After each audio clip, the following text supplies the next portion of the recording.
اللهم صل على محمد اللهم صل على محمد وعلى آله وصحبه وسلم. بسم الله الرحمن الرحيم. الحمد لله رب العالمين والصلاة والسلام على سيد الأنبياء والمرسلين نبينا محمد وعلى آله وصحبه أجمعين أما بعد.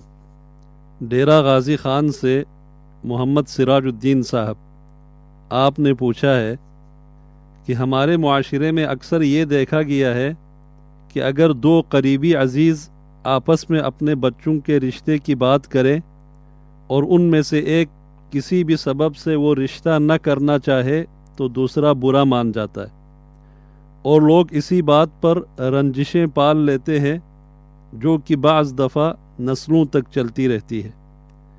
کیا ایسا رویہ اور طرز عمل شریعت کی روح سے پسندیدہ ہے؟ اگر نہیں تو اس کی روک تھام کے لیے کیا کرنا چاہیے؟ جناب محمد سراج الدین صاحب و باقی سامعین کرام، بدقسمتی سے یہ ایک معاشرتی ناسور اور سماجی المیہ ہے کہ رشتوں کی اہمیت اور قدر و قیمت سے لوگ آگاہ ہی نہیں ہے۔ لوگوں کو اس بات کا پتہ ہی نہیں کہ قطع تعلقی کس قدر گناہ اور نافرمانی کی بات ہے۔ لوگ اب اس حالت کو پہنچ چکے ہیں کہ معمولی سی بات پر ناراضگی ہوئی اور پھر بول چال ختم، اور رفتہ رفتہ تعلق ہمیشہ کے لیے ختم ہو جاتا ہے۔ خونی رشتے ختم ہو رہے ہیں، بائی بائی سے رشتہ ختم کر رہا ہے، ہمسائے ہمسائے سے نہیں بولتے۔ یہ نادانی، حماقت اور جہالت کے سوا کچھ نہیں ہے۔ ایک شخص کا اپنے کسی عزیز رشتہ دار یا تعلق دار کے ساتھ تعلقات رکھنے یا نہ رکھنے کو اپنے کسی مطالبے کی تکمیل یا تعمیل کے ساتھ مشروط کرنا اور اس کی بنا پر اس پر دباؤ ڈال کر اسے مجبور کرنا، یہ ظلم اور زیادتی ہے۔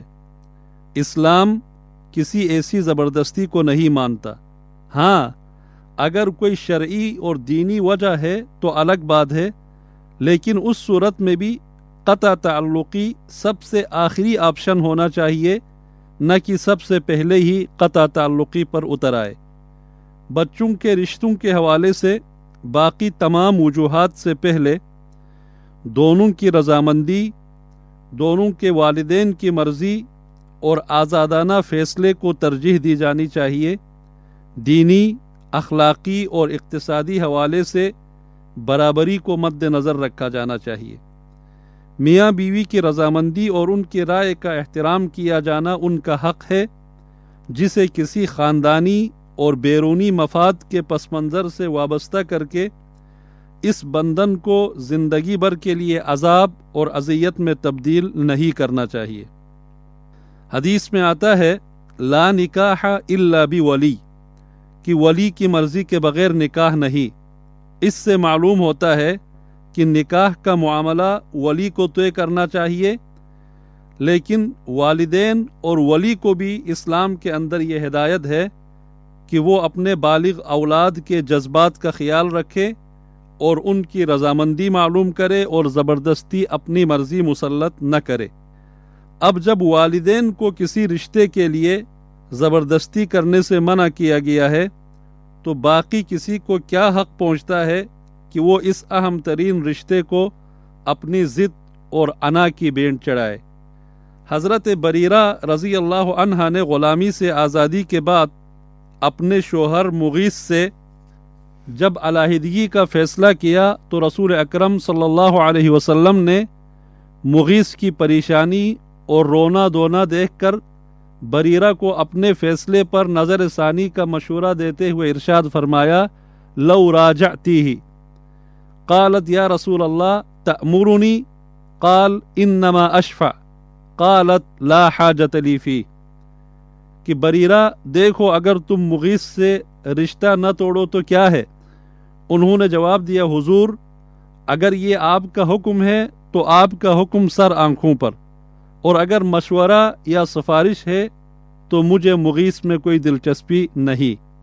اس طرح انہوں نے رسول اللہ صلی اللہ علیہ وسلم کے مشورے کے باوجود ان سے جدائی اختیار کر لی، اور رسول اللہ صلی اللہ علیہ وسلم نے نہ اس کو برا مانا، نہ رسول اللہ صلی اللہ علیہ وسلم نے انہیں کسی زبردستی اور زیادتی کا شکار یا نشانہ بنایا۔ ایک اور صحابیہ خاتون حضرت فاطمہ بنت قیس رضی اللہ تعالی عنہا کو جب ان کے خاوند نے طلاق دی تو عدت گزرنے کے بعد حضور نبی کریم صلی اللہ علیہ وسلم نے انہیں حضرت اسامہ بن زید سے نکاح کا مشورہ دیا، جسے شروع میں انہوں نے قبول نہیں کیا۔ بعد میں اللہ کے نبی صلی اللہ علیہ وسلم نے جب اسے اللہ اور رسول کی اطاعت قرار دیا تو وہ مان گئی۔ ان دونوں واقعات سے ثابت ہوتا ہے کہ جب رسول کریم صلی اللہ علیہ وسلم جیسی ہستی بھی ان معاملات میں کسی پر زبردستی اپنا فیصلہ مسلط نہیں کرتے تھے، تو کسی اور کو، چاہے وہ کتنی بڑی شخصیت ہی کیوں نہ ہو، کسی پر اس سلسلے میں زبردستی کرنے اور کسی کو مجبور کرنے کا کوئی حق حاصل نہیں ہے، اور کسی بھی مسلمان کو ایسا نہیں کرنا چاہیے۔ بسم اللہ الرحمن الرحیم۔ اے ہمارے رب، ہمارے ساتھ نرمی فرما، آمین۔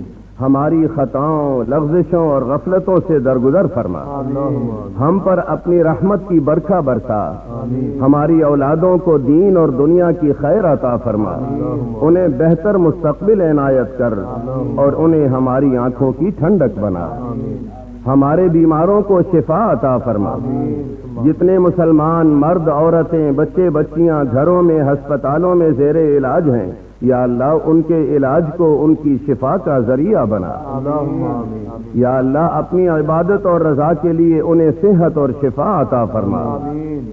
الہی ہمارے گھروں کو ذکر اور فکر، عبادت اور ریاضت، امن اور خوشحالی والے گھر بنا دے۔ اللہم انزل علی ارضنا برکتہا و سکنہا۔ اے پروردگار، ہمارے وطن کی اس محبوب دھرتی پر اس کی برکت نازل فرما اور اس کے مکینوں پر اپنی رحمت نازل فرما۔ انت مولانا فانصرنا علی القوم الکافرین۔ تو ہمارا کار ساز ہے، کافروں کے مقابلے میں ہماری مدد فرما۔ الہی ہمیں اپنی رحمتوں سے محروم نہ کر، اپنے فضل و کرم سے نواز اور ہمیں استقلال عطا فرما۔ آمین یا رب العالمین۔